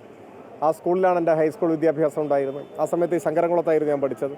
ഈ കരുനച്ചിക്കപ്പുറം പോയി കഴിഞ്ഞാൽ അവിടെ ഉപ്പട, മലച്ചി, ആ സ്ഥലങ്ങളൊക്കെ ഉണ്ട്. അവിടെ ഞാൻ ദീർഘനാൾ താമസിച്ചിട്ടുണ്ട്. ഇപ്പോൾ നിലമ്പൂരിലാണ് താമസിക്കുന്നത്. ഇടയ്ക്ക് ചുങ്കത്ര കോളേജിലാണ് പഠിച്ചത്. അപ്പോൾ ഇങ്ങനെ മണ്ഡലത്തിൻ്റെ എല്ലാ ഭാഗങ്ങളിലും വ്യക്തിപരമായി അറിയുന്നവരും സുഹൃത്തുക്കളും സഹപാഠികളും ഒക്കെ ഉണ്ട്. അപ്പോൾ അവരിൽ പലരെയും ഈ പര്യടന പരിപാടികളുടെ ഇടയിൽ കാണാൻ കഴിയുന്നു എന്നത് വളരെ സന്തോഷമുള്ള കാര്യമാണ്. ഏതായാലും ഗംഭീരമാകട്ടെ. സ്വരാജിൻ്റെ സ്വീകരണ പരിപാടിയിൽ നിന്നും ക്യാമറമാൻ മനോജ് പേരാമ്പ്രയ്ക്കൊപ്പം KK പ്രശാന്ത്, അമൃത ന്യൂസ്. നിലമ്പൂരിന്റെ വികസനമാണ് പ്രധാന പ്രചാരണ വിഷയമെന്ന് NDA സ്ഥാനാർത്ഥി മോഹൻ ജോർജ്. മലയോര മേഖലയിലെ ജനതയെ സംരക്ഷിക്കുന്ന നിലപാടാണ് BJP സ്വീകരിക്കുന്നത് എന്നും അദ്ദേഹം അമൃത വാർത്തകളോട് പറഞ്ഞു. വികസനം വരുന്നതോടെ ജനതയുടെ കഷ്ടപ്പാടുകൾ മാറുമെന്നും മോഹൻ ജോർജ് വ്യക്തമാക്കി. ഇഞ്ചോടിഞ്ച് പോരാട്ടത്തിൻ്റെ ഒരു അവസ്ഥയിലേക്ക് നിലമ്പൂർ എത്തിയിരിക്കുന്നു. ഏറ്റവും നിർണായകമായ ഒരു ഉപതെരഞ്ഞെടുപ്പായി തന്നെ നിലമ്പൂരിൽ നമുക്ക് കാണേണ്ടി വരും. കാരണം ഏത് തരത്തിലാണ് ഇനി അങ്ങോട്ട് കേരളത്തിൻ്റെ രാഷ്ട്രീയം ചിന്തിക്കാൻ പോകുന്നത് എന്നതടക്കമുള്ള ഒരു തുടക്കം, അതിൻ്റെയൊക്കെ അടക്കം ഒരു തുടക്കമായി നിലമ്പൂർ മാറുമെന്ന് തന്നെയാണ് നമുക്ക് പ്രതീക്ഷിക്കാൻ കഴിയുന്നത്. BJPയുടെ സ്ഥാനാർത്ഥി, NDA സ്ഥാനാർത്ഥി മോഹൻ ജോർജ് നമുക്കൊപ്പം ഇപ്പോൾ ചേരുകയാണ്. എങ്ങനെയുണ്ട് തെരഞ്ഞെടുപ്പ്, അതിൻ്റെ ഒരു തുടക്കം, അല്ലെങ്കിൽ ഒരു പ്രചരണത്തിൻ്റെ ആദ്യഘട്ടം പിന്നിടുകയാണ്? ഞങ്ങൾ വളരെ പ്രതീക്ഷയോടാണ്. നല്ലൊരു തുടക്കമാണ്. ഞങ്ങൾ വളരെയേറെ പ്രതീക്ഷയുണ്ട്. എങ്ങനെയാണ് ഇപ്പോഴത്തെ ഒരു പ്രചരണ രീതികൾ നമ്മൾ മുന്നോട്ട് കൊണ്ടുപോകുന്നത്? ഞങ്ങളുടെ പ്രചരണം പാർട്ടി വളരെ കാര്യമായിട്ട് തന്നെ ആലോചിച്ച് തീരുമാനിക്കുന്നതാണ്. എല്ലാ രീതിയിലും ഞങ്ങൾ പ്രചരണ രംഗത്ത് മുന്നോട്ട് പോവുകയാണ്. എന്തൊക്കെ വിഷയങ്ങളാണ് പ്രധാനമായും നമ്മൾ ഈ തെരഞ്ഞെടുപ്പിൽ മുന്നോട്ട് വയ്ക്കുന്നത്? ഞങ്ങൾ പ്രധാനമായും ഉന്നയിക്കുന്നത് നിലമ്പൂരിൻ്റെ വികസനമാണ്. നിലമ്പൂർ ഒരു അവികസിത പ്രദേശമാണ്. കേരളത്തിൽ എനിക്ക് 140 നിയോജകമണ്ഡലങ്ങളിൽ ഏറ്റവും അവികസിതമായ പ്രദേശം നിലമ്പൂരാണ്. ഇടതുപക്ഷത്തിൻ്റെയും അതേപോലെ തന്നെ വലതുപക്ഷത്തിൻ്റെയും MLA-മാർ ഇവിടെ ഉണ്ടായിട്ടുണ്ട്. പക്ഷേ അവരൊന്നും നിലമ്പൂരിൽ ജയിച്ചു പോയി കഴിഞ്ഞാൽ നോക്കിയിട്ടില്ല എന്നുള്ളതാണ് സത്യം. അതാണ് ഇവിടുത്തെ ഏറ്റവും വലിയ പ്രശ്നം. നിലമ്പൂരിൻ്റെ വികസനമാണ് ഞങ്ങളുടെ ലക്ഷ്യം. ഈ മലയോര മേഖലയിലുള്ള പഞ്ചായത്തുകൾ കൂടുതലാണ് നിലമ്പൂരിൽ, പ്രത്യേകിച്ച് വന്യജീവി ആക്രമണങ്ങളൊക്കെ തന്നെ. അത് ഇപ്പോഴും ഈ സംസ്ഥാന സർക്കാർ പറയുന്നത് കേന്ദ്ര നിയമങ്ങൾ തിരിച്ചടിയാകുന്നു, അതുകൊണ്ട് ഞങ്ങൾക്കൊന്നും ചെയ്യാൻ പറ്റുന്നില്ല. എങ്ങനെയാണ് അതിന് BJP-യുടെയും ഒപ്പം തന്നെ സ്ഥാനാർത്ഥിയുടെയും ഒക്കെ മറുപടി? ബഹുമാനപ്പെട്ട കേന്ദ്രമന്ത്രി സുരേഷ് ഗോപിജി ഇന്നലെ അത് കൃത്യമായി വ്യക്തമാക്കിയിട്ടുണ്ട്. കേന്ദ്രം യാതൊരു തടസ്സവും സൃഷ്ടിക്കുന്നില്ല. കേന്ദ്രത്തിന് അതിൻ്റെ നിയമങ്ങൾ കേരളത്തിനും ചെയ്യാവുന്ന കാര്യങ്ങളേ ഉള്ളൂ. ബഹുമാനപ്പെട്ട സുരേഷ് ഗോപിജി അതിൻ്റെ കാര്യങ്ങളൊക്കെ പറഞ്ഞിട്ടുണ്ട്. ഈ വന്യജീവി ആക്രമണവുമായിട്ട് ബന്ധപ്പെട്ട് മലയോര മേഖലയിലെ ജനങ്ങൾക്ക് വേണ്ടി എന്താണ് BJP-യുടെ ഒരു പ്ലാൻ? അങ്ങനെ ഒരു പദ്ധതിയൊക്കെ നമ്മൾ തയ്യാറെടുക്കുന്നുണ്ടോ? ഞങ്ങൾ തീർച്ചയായിട്ടും അതിനൊക്കെ ഞങ്ങൾ മുൻകരുതലെടുക്കും, അതിൻ്റെ വേണ്ട മാറ്റം വരുത്തും. ഇവിടെ മലയോര മേഖലകളിൽ ഒരുപാട് കുടിയേറ്റക്കാരുണ്ട്. ഈ കുടിയേറ്റക്കാരെ കയ്യേറ്റക്കാരായിട്ടാണ് ഇവിടുത്തെ സർക്കാർ കൈകാര്യം ചെയ്യുന്നത്. അതിന് എതിരെയുള്ള ഒരു പ്രതികരണം ഉണ്ടാവും. ഇവിടുത്തെ കുടിയേറ്റ ജനത ഈ ആനിമൽ കോൺഫ്ലിക്റ്റ് കൊണ്ട് അവർ പലരും ഇവിടുന്ന് കുടിയൊഴിഞ്ഞു പോകേണ്ട സ്ഥിതിയാണ് ഇപ്പോൾ ഉള്ളത്. അതിനൊക്കെ മാറ്റം വരുത്തും. ഇവിടെ വികസനം വന്നാൽ അതൊക്കെ മാറുമല്ലോ, സ്വാഭാവികമായിട്ടും മാറും. ആരോഗ്യ മേഖല തകർന്നു കിടക്കുകയാണ്. അതുകൊണ്ട് അതൊക്കെ മാറ്റം വരും. ഇവിടെ ഒരു കാർഡിയാക് യൂണിറ്റ് ഇല്ല. അതുകൊണ്ടൊക്കെ തിക്താനുഭവങ്ങൾ അനുഭവിച്ച നമ്മുടെ പഴയ VV പ്രകാശ് ഉൾപ്പെടെയുള്ള ആൾക്കാർക്ക് അതിൻ്റെ തിക്താനുഭവം ഉണ്ടായതാണ്. ഒപ്പം തന്നെയാണ് സ്ഥാനാർത്ഥികളെ സംബന്ധിച്ച്, പ്രത്യേകിച്ച് ഇവിടെ മണ്ഡലം അറിയാവുന്ന അല്ലെങ്കിൽ കൃത്യമായി രാഷ്ട്രീയം പറഞ്ഞു പോകാവുന്ന സ്ഥാനാർത്ഥികളാണ് 4 പേരും, 2-3 മുന്നണികൾക്കും ഒപ്പം തന്നെ അൻവറും ഒക്കെ. അങ്ങനെയാണ് സ്ഥാനാർത്ഥികളെ അങ്ങ് വിലയിരുത്തുകയൊക്കെ ചെയ്യുന്നത്? എല്ലാവരും നല്ല സ്ഥാനാർത്ഥികളാണ്, ആരും മോശക്കാരല്ല. ഈ അൻവർ ഒരു കറുത്ത കുതിരയാകുമെന്ന് തന്നെയാണ് വിലയിരുത്തപ്പെടുന്നത്. ഒരുപക്ഷേ അത് ആരുടെ വോട്ടുകളിലേക്ക് വിള്ളലുണ്ടാക്കുമെന്നൊരു ചർച്ചകൾ സജീവമായിട്ടുണ്ട്. അത് ജനങ്ങൾ തീരുമാനിക്കട്ടെ. ജനങ്ങളല്ലേ വോട്ട് ചെയ്യുന്നത്. ജനങ്ങളെല്ലാവരെയും വിലയിരുത്തും. ഞങ്ങളെല്ലാവരെയും വിലയിരുത്തും, അവരനുസരിച്ച് വോട്ട് ചെയ്യും. ഇവിടെ ഒരു മാറ്റം ആഗ്രഹിക്കുന്ന ആളുകളാണ് ജനങ്ങൾ. ഇവിടുത്തെ ജനങ്ങൾ ആരുടെയും അടിമകളല്ല, രാഷ്ട്രീയ അടിമകളല്ല. അവർ കൃത്യമായും അവരുടെ നിലപാടെടുക്കും. അത് ഞങ്ങൾക്ക് അനുകൂലമാകും. അതാണ് ഞങ്ങളുടെ പ്രതീക്ഷ. മറ്റ് ചില ചർച്ചകൾ കൂടി ഇപ്പോൾ ഈ നിലമ്പൂരിൽ ഉയർന്നു വരുന്നുണ്ട്. പ്രത്യേകിച്ച് ഈ മലപ്പുറവുമായി ബന്ധപ്പെട്ടും ഒപ്പം തന്നെ മുമ്പ് മുഖ്യമന്ത്രി നടത്തിയ ചില പരാമർശങ്ങൾ, അതോടൊപ്പം തന്നെ UDF-ൻ്റെ ഭാഗത്തു നിന്നുണ്ടായ ചില പരാമർശങ്ങൾ, അതൊക്കെ തന്നെ ഉന്നയിക്കപ്പെടുന്നു. മറ്റൊന്ന് ഈ ക്ഷേമ പെൻഷനുമായി ബന്ധപ്പെട്ടൊക്കെ തന്നെയാണ്. അങ്ങനെ ചില വിവാദങ്ങൾ കൂടി ഇതിൻ്റെ ഭാഗമായിട്ടൊക്കെ ഉയർന്നു വരുന്നുണ്ട്. വിവാദങ്ങളിൽ കിടക്കാൻ ഞങ്ങൾ ആഗ്രഹിക്കുന്നില്ല. ഞങ്ങളെ സംബന്ധിച്ചിടത്തോളം ഞങ്ങൾ വികസനമാണ് ഊന്നുന്നത്. മറ്റുള്ളതൊന്നും ഞങ്ങൾ കാര്യമാക്കുന്നില്ല. ഞങ്ങൾ ഈ ജനങ്ങളുടെ ഇടയിൽ പ്രവർത്തിക്കുന്നു. നിലമ്പൂരിൻ്റെ വികസനം ഞങ്ങൾ ആഗ്രഹിക്കുന്നു. മറ്റുള്ളതൊക്കെ അതിൻ്റെ വഴിക്ക് പോയിക്കോട്ടെ. ഞങ്ങളതിനെപ്പറ്റി പറയുന്നില്ല. ഏതായാലും തികഞ്ഞ ആത്മവിശ്വാസത്തിനാണ്. തീർച്ചയായിട്ടും തികഞ്ഞ ആത്മവിശ്വാസമാണ്. ഞങ്ങളുടെ നേതാക്കന്മാരൊക്കെ ഉണ്ടല്ലോ, ഒപ്പം ഉണ്ടല്ലോ, രാവിലെ ഇരിപ്പുണ്ടല്ലോ, ഒരുപാട് പേരുണ്ട്. തീർച്ചയായിട്ടും നല്ല ആത്മവിശ്വാസമാണ്. എല്ലാ മേഖലകളിലും ഞങ്ങൾക്ക് സ്വാധീനമുണ്ട്. മാറ്റം ജനങ്ങൾ ആഗ്രഹിക്കുന്നു. ഇതാണ് BJP NDA സ്ഥാനാർത്ഥിക്ക് പറയാനുള്ളത്. വലിയ ആത്മവിശ്വാസം തന്നെയാണ് NDA മുന്നോട്ട് പോകുന്നത്. തങ്ങളുടെ സ്വാധീനം ഈ തെരഞ്ഞെടുപ്പിലൂടെ വർദ്ധിപ്പിക്കാൻ കഴിയും. കൃത്യമായ രാഷ്ട്രീയം പറഞ്ഞ് തന്നെ വോട്ട് നേടാൻ, വികസനം പറഞ്ഞ് തന്നെ വോട്ട് നേടാൻ തന്നെയാണ് BJP-യും NDA-യും തയ്യാറെടുത്തിരിക്കുന്നത്. ആ രീതിയിൽ തന്നെയാണ് അവരുടെ പ്രചരണ പരിപാടികൾ മുന്നോട്ട് പോകുന്നത്. നിലമ്പൂരിൽ നിന്നും ക്യാമറമാൻ മനോജ് പേരാമ്പ്രയ്ക്കൊപ്പം KK പ്രശാന്ത്, അമൃത ന്യൂസ്. പിണറായിസത്തിനും കുടുംബാധിപത്യത്തിനും എതിരായ വിധിയെഴുത്ത് നിലമ്പൂരിൽ ഉണ്ടാകുമെന്ന് മുൻ MLA-യും സ്വതന്ത്ര സ്ഥാനാർത്ഥിയുമായ PV അൻവർ. TP ചന്ദ്രശേഖരനുണ്ടായ വിധി തനിക്കും ഉണ്ടാകുമോ എന്ന ആശങ്കയുണ്ട്. നിലമ്പൂരിലെ ജനതയ്ക്ക് വേണ്ടിയാണ് താൻ നിലകൊള്ളുന്നത്. VD സതീശൻ തിരിഞ്ഞു നടന്നുവെങ്കിലും UDF പ്രവർത്തകർ തിരിഞ്ഞു നടന്നിട്ടില്ല എന്നും ആ വോട്ട് ലഭിക്കുമെന്നും PV അൻവർ അമൃത വാർത്തകളോട് പങ്കുവച്ചു. നിലമ്പൂർ ഉപതെരഞ്ഞെടുപ്പ് അതിൻ്റെ എല്ലാ ആവേശത്തിലുമാണ്. ഏറ്റവും നിർണായകമാകുന്നത് PV അൻവർ തന്നെയാണ്. അദ്ദേഹമാണ് ഇപ്പോൾ നമുക്കൊപ്പം ചേരുന്നത്. എങ്ങനെയുണ്ട് തെരഞ്ഞെടുപ്പ് ഒരു ആവേശം, പ്രചരണമൊക്കെ? അങ്ങനെ ചെറുതായിട്ട് ആവേശക്കായി വരുന്നു, കുഴപ്പമില്ല, ഉഷാറാവും. ഇപ്പോൾ സ്വതന്ത്ര സ്ഥാനാർത്ഥിയാണ്, നേരത്തെ മുന്നണിയുടെ ഭാഗമായിരുന്നു. ഒപ്പം തന്നെ ജനങ്ങളുടെ ഇടയിൽ നിന്നുള്ള പ്രതികരണവും കാര്യങ്ങളുമൊക്കെ. മുമ്പ് സ്വതന്ത്ര സ്ഥാനാർത്ഥിയായിരുന്നു. നേരത്തെ CPM-ന്റെ പിന്തുണയുണ്ടായിരുന്നു. ഇത്തവണ CPM പിന്തുണച്ചിരുന്നു. അന്നും സ്വതന്ത്ര സ്ഥാനാർത്ഥിയുടെ ഇൻഡിപെൻഡന്റ് കാൻഡിഡേറ്റ് ആയിട്ട് സ്റ്റാറ്റസ് അന്നും ഇന്നും സെയിമാണ്. അന്നും ജനങ്ങളാണ് പിന്തുണച്ചത്. അന്ന് പിന്തുണച്ച CPM-ന്റെ LDF-ന്റെ എന്നെ സ്നേഹിക്കുന്ന ആയിരക്കണക്കിന് പ്രവർത്തകർ, ഞാൻ എടുത്ത നിലപാട് സത്യസന്ധമാണ് എന്ന് കേരളത്തിൽ ഒരുപാട് സഖാക്കൾ വിശ്വസിക്കുന്നുണ്ട്. അവർക്ക് വേണ്ടിയിട്ട് പോരാടിയിട്ടാണ് ഞാൻ പിണറായിയുമായി തെറ്റുന്നത്. ആ വികാരത്തോടൊപ്പം എന്നെ സ്നേഹിക്കുന്ന എന്താ പറയുക, ഒരു 40% വോട്ടെങ്കിലും ഇടതുപക്ഷ മുന്നണിയിൽ നിന്ന് വരും. അതുപോലെ തന്നെ UDF പാളയത്തിൽ നിന്നും വലിയ വോട്ട് ആ വിഷയത്തിൽ എനിക്ക് ലഭ്യമാകുന്നുണ്ട്. അപ്പോൾ ഞാൻ ആദ്യം പറഞ്ഞതുപോലെ ഇവിടെ മുന്നണിക്കോ സ്ഥാനാർത്ഥിക്കോ ഒരു പ്രസക്തിയില്ല. ഇവിടെ ജനങ്ങളും പിണറായിസവും തമ്മിലാണ് ഏറ്റുമുട്ടുന്നത്. അതിൽ പിണറായിസത്തെ പരാജയപ്പെടുത്തും. ഈ പിണറായിസം എന്ന മുഖ്യമന്ത്രിയുടെ കുടുംബാധിപത്യം, സർവാധിപത്യം, സ്വേച്ഛാധിപത്യം, ഈ പറയുന്ന പോലീസിലെ RSS വൽക്കരണം, മലയോര മേഖലയിലെ വിഷയങ്ങൾ, ഇതെല്ലാം കൂടി കൂട്ടിച്ചേർത്തതാണല്ലോ ഈ പിണറായി. അത് കേരളത്തിലെ ജനങ്ങളുടെ മുന്നിലേക്ക് കൃത്യമായി എത്തിക്കുകയും അതിനുവേണ്ടി പോരാടുകയും ചെയ്തത് ആരാണ് എന്ന് ഈ നിലമ്പൂരിലെ ജനങ്ങൾക്ക് പ്രത്യേകം അറിയും. കാരണം ആ പോരാട്ടം നയിച്ചത് ഞാനാണ്. കേരളത്തിലെ 140 മണ്ഡലങ്ങളിൽ 139 ജനങ്ങൾ ശ്രദ്ധിച്ചിട്ടുണ്ടാവും. സ്വാഭാവികമായിട്ടും ഈ നാടിൻ്റെ ഒരു ജനപ്രതിനിധി എന്ന നിലയ്ക്ക് ഞാനാണ് നയിച്ചത് നടക്കുക. ആ ബോധ്യം അവർക്കുണ്ട്. അവർ നമ്മളെ സഹായിക്കാൻ നിൽക്കുകയാണ്, വിജയിക്കും.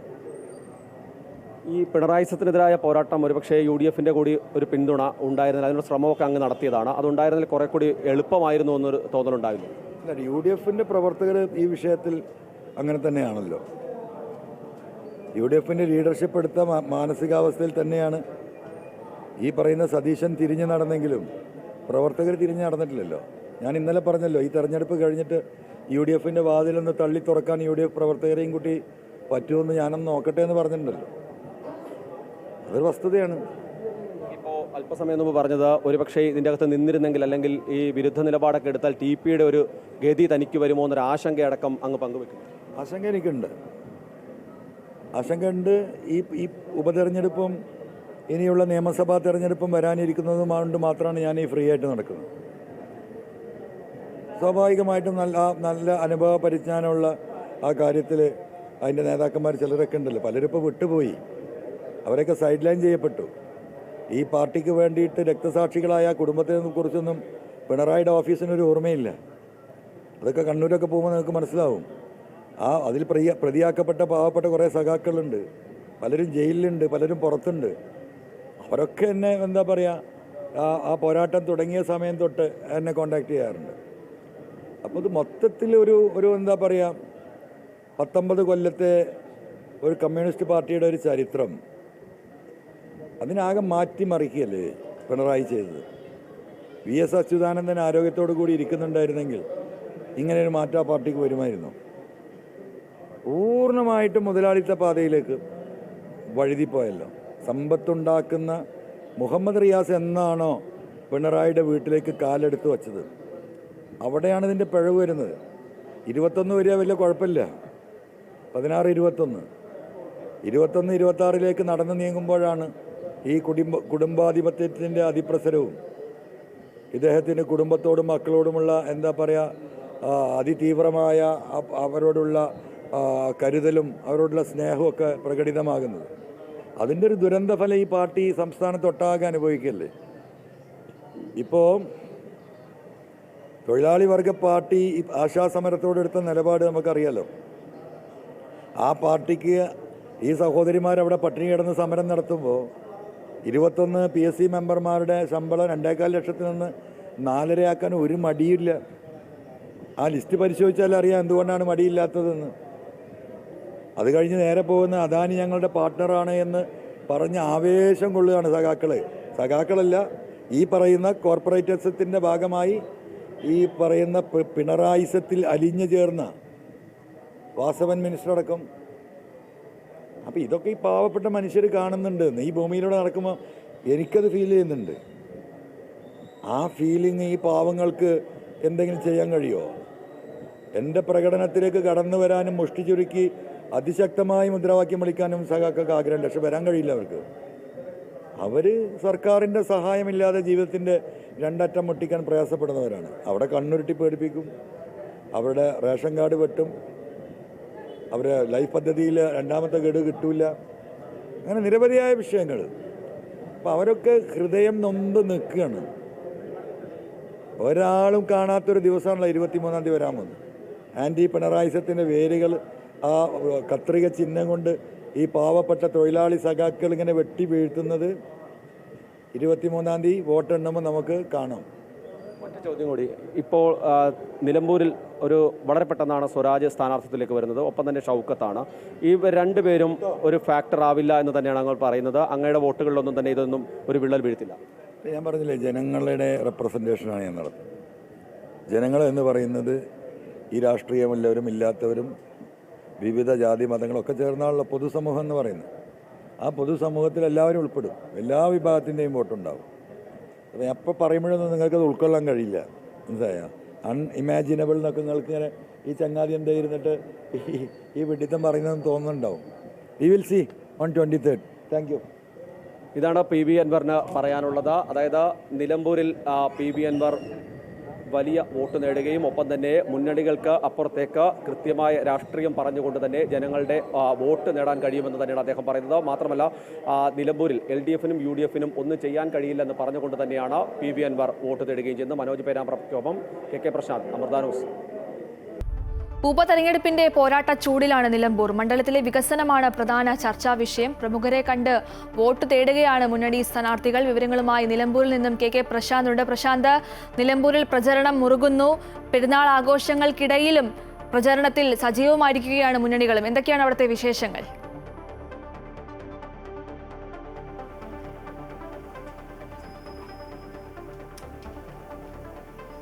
ഗോപിക, ഉപതെരഞ്ഞെടുപ്പിന്റെ വലിയ ആവശ്യത്തിൽ തന്നെയാണ് നിലമ്പൂർ ഉള്ളത്. ഓരോ സ്ഥാനാർത്ഥികളും അവരുടെ വീടുകൾ കയറി വീടുകൾ തേടി തന്നെയാണ് പ്രചരണം നടത്തിക്കൊണ്ടിരുന്നത്.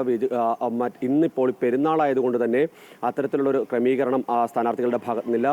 പൊതുവായി പള്ളികളിലും മറ്റും വോട്ട് തേടുന്ന രീതിയിലേക്കാണ് കാര്യങ്ങൾ മാറിയിട്ടുള്ളത്. മറ്റു തരത്തിലുള്ള ഒരു വോട്ട് ചോദിക്കുന്ന രീതിയിലേക്ക് ഇന്ന് പോകില്ല എന്ന് തന്നെയാണ് സ്ഥാനാർത്ഥികൾ വ്യക്തമാക്കിയിട്ടുള്ളത്. ഇന്നിപ്പോൾ PV അൻവറും അതുപോലെ തന്നെ ആര്യാടൻ ഷൗക്കത്തും എല്ലാം തന്നെ ഈദ്ഗാഹുകളിൽ പങ്കെടുത്തുകൊണ്ടാണ് ഇത്തരത്തിൽ വോട്ട് തേടുന്ന ഒരു സാഹചര്യം ഉണ്ടാകുന്നത്.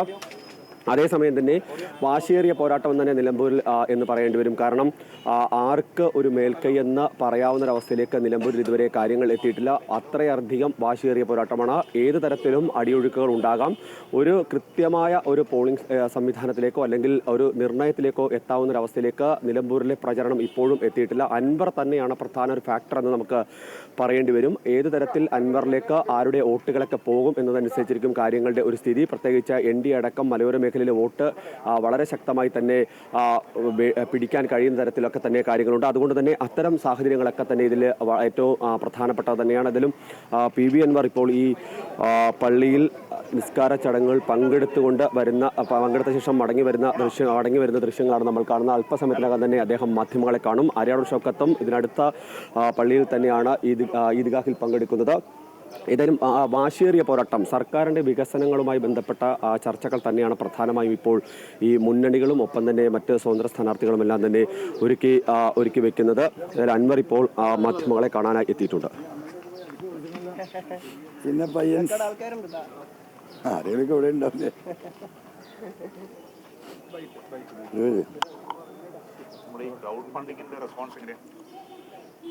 കുഴപ്പമില്ല. നമ്മളൊരു രൂപ 10 രൂപ അല്ലേ പരമാവധി ചോദിച്ചത്. അതിൻ്റെ പിന്തുണ എന്തായാലും ഉണ്ടാവുമല്ലോ.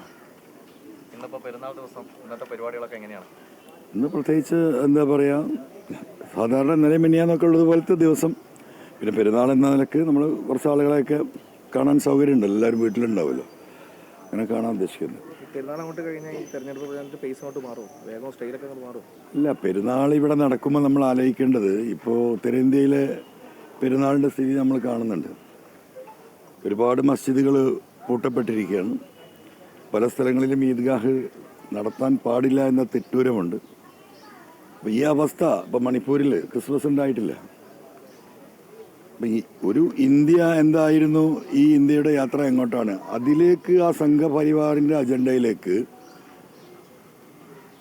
കേന്ദ്ര മന്ത്രിമാരുമായും കേന്ദ്ര ഗവൺമെൻറ്റുമായും ബന്ധം സ്ഥാപിച്ച് മകളെയും മരുമകനെയും രക്ഷപ്പെടുത്തി അവർ കണ്ടെത്തിയ ക്രമക്കേടുകളും സാമ്പത്തിക ഇടപാടുകളും, അതിൽ നിന്ന് അവർക്കൊരു ലീഗൽ പ്രൊട്ടക്ഷൻ കൊടുക്കാൻ ഈ സമൂഹത്തെ ഒറ്റുകൊടുക്കുന്ന വഞ്ചനപരമായ നിലപാടാണ് പിണറായി സ്വീകരിച്ചത്. അതിനെയാണ് ഞാൻ ആദ്യമായി പിണറായിസം എന്ന് വിളിച്ചത്. അപ്പോൾ സ്വാഭാവികമായിട്ടും ഈ സൗഹൃദം ഇപ്പം നിങ്ങൾക്ക് കാണാൻ ചുറ്റുപാടുമുള്ള ആളുകൾ, ഈ സൗഹൃദം ഇവിടെ നിലക്കണം. ഇവിടെ എല്ലാ മതസ്ഥരും എങ്ങനെയാണോ ഇതുവരെ ഈ നാട് ജീവിച്ചു പോയത്, ആ സാമൂഹിക പരിതസ്ഥിതി, പരസ്പര സ്നേഹം, മതസൗഹാർദ്ദം നിലനിൽക്കണം എന്നാണ് ഞാൻ വിളിച്ചു പറഞ്ഞത്. അതൊരു അധിക പ്രസംഗമാണെങ്കിൽ എനിക്കത് ആ അധിക പ്രസംഗം ആയിട്ട് തന്നെ കാണുന്നതിലൊരു കുഴപ്പമില്ല. ഞാനത് പറഞ്ഞുകൊണ്ടേയിരിക്കും. അത് ജനങ്ങളുമായി ബന്ധപ്പെട്ട വിഷയമാണ്. സ്വാഭാവികമായും ഈ ഒരു തെരഞ്ഞെടുപ്പ് പിണറായിസം ഞാൻ ഉയർത്തിയ വിഷയങ്ങളിൽ കേരളത്തിൻ്റെ പൊതുസമൂഹം എവിടെ നിൽക്കുന്നു എന്നതിൻ്റെ കൃത്യമായ ഒരു റിസൾട്ട് ഉണ്ടാവും. അടുത്ത 3 ദിവസം മുഖ്യമന്ത്രി തന്നെ നേരിട്ട് വരുന്നു. പ്രിയങ്ക ഗാന്ധി പ്രചാരണ തിരക്കുകൾക്കിടയിലും പെരുന്നാൾ ആഘോഷത്തിൽ പങ്കെടുത്ത് മാധ്യമങ്ങളോട് പ്രതികരിക്കുകയായിരുന്നു പി വി അൻവർ. ഇനി കൊച്ചിയിൽ നിന്നും ഈദിന്റെ വിശേഷങ്ങളുമായി സാരംഗ ചേരുന്നുണ്ട്. സാരംഗ, സംസ്ഥാനത്തെ പള്ളികളിലും പ്രത്യേക പെരുന്നാൾ നമസ്കാരങ്ങൾ നടക്കുന്നുണ്ട്. എന്താണ് അവിടുത്തെ പെരുന്നാൾ വിശേഷങ്ങൾ? തീർച്ചയായും സംസ്ഥാനത്തുടനീളം ഇത്തരത്തിൽ എല്ലാ മുസ്ലിം പള്ളികളിലും ഈ പെരുന്നാളുമായി ബന്ധപ്പെട്ട ആഘോഷങ്ങളും അതുപോലെ തന്നെ നിസ്കാരങ്ങളും നടന്നുകൊണ്ടിരിക്കുകയാണ്. നമുക്കറിയാം, ലോകമെമ്പാടുമുള്ള ഇസ്ലാം മതവിശ്വാസികൾ ഇത്തരത്തിൽ ഒരു ആഘോഷപൂർണ്ണമായ പെരുന്നാളിലേക്ക് കടന്നിരിക്കുകയാണ്. ഇതിനോടകം തന്നെ ഞാനിപ്പോൾ നിൽക്കുന്നത് കലൂർ മസ്ജിദിലാണ്. നിരവധി ആളുകളാണ് ഇവിടേക്ക് എത്തിക്കൊണ്ടിരിക്കുന്നത്. ചടങ്ങുകൾ ആരംഭിച്ചു, അതായത് ഇത്തരത്തിൽ നിസ്കാരം ആരംഭിച്ചു. ഇന്ന് വിവിധ പള്ളികളിലായിട്ട് ഇത്തരത്തിൽ നിസ്കാര ചടങ്ങുകൾ നടക്കുന്നുണ്ട്. 7:45 കൂടിയിട്ട് ഇത്തരത്തിൽ ചടങ്ങുകളെല്ലാം ആരംഭിച്ചു. പല പള്ളികളിലായിട്ട് മുസ്ലിം നേതൃത്വത്തിലായിരിക്കും ചടങ്ങുകളൊക്കെ നടക്കുന്നത്.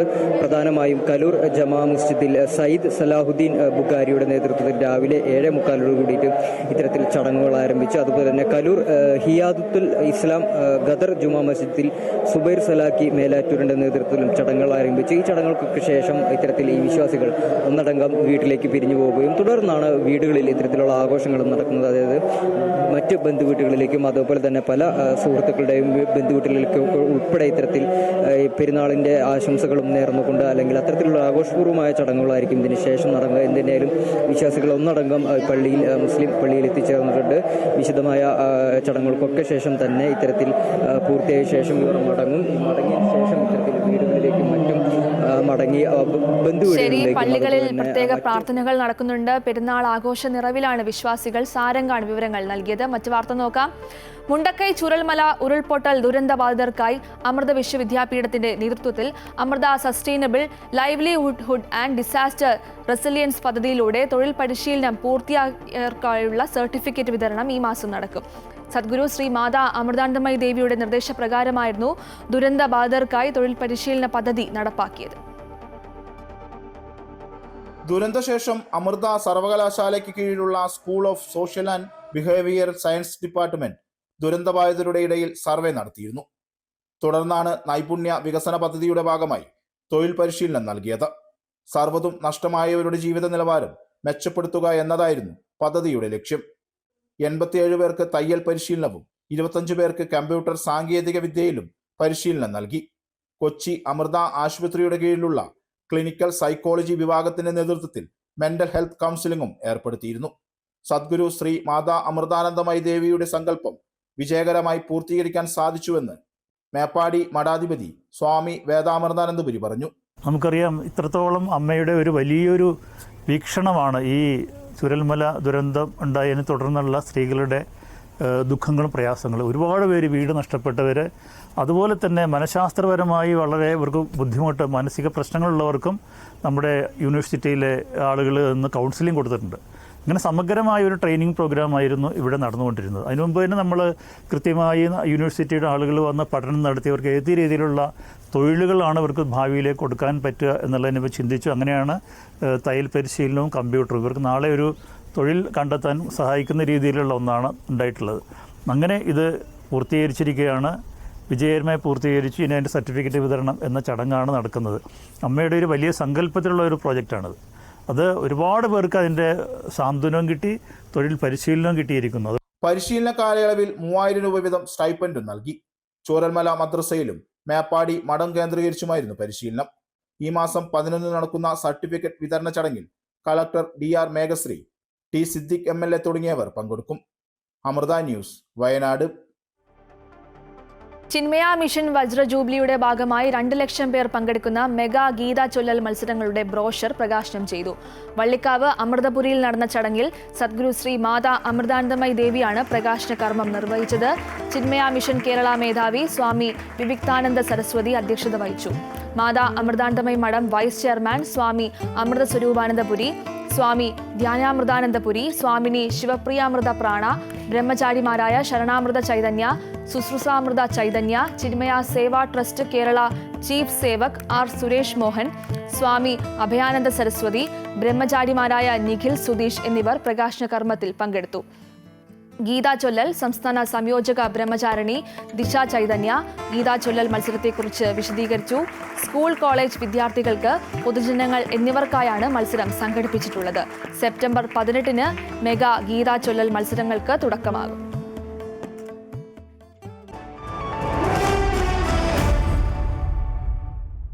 ഫ്രഞ്ച് ഓപ്പൺ ടെന്നീസിന്റെ വനിതാ സിംഗിൾസിൽ ഇന്ന് ലോക 1-ാം നമ്പർ താരം ആര്യാന സബലങ്കയും 2-ാം സീഡ് കൊക്കോ ഗൌഫും ഏറ്റുമുട്ടും.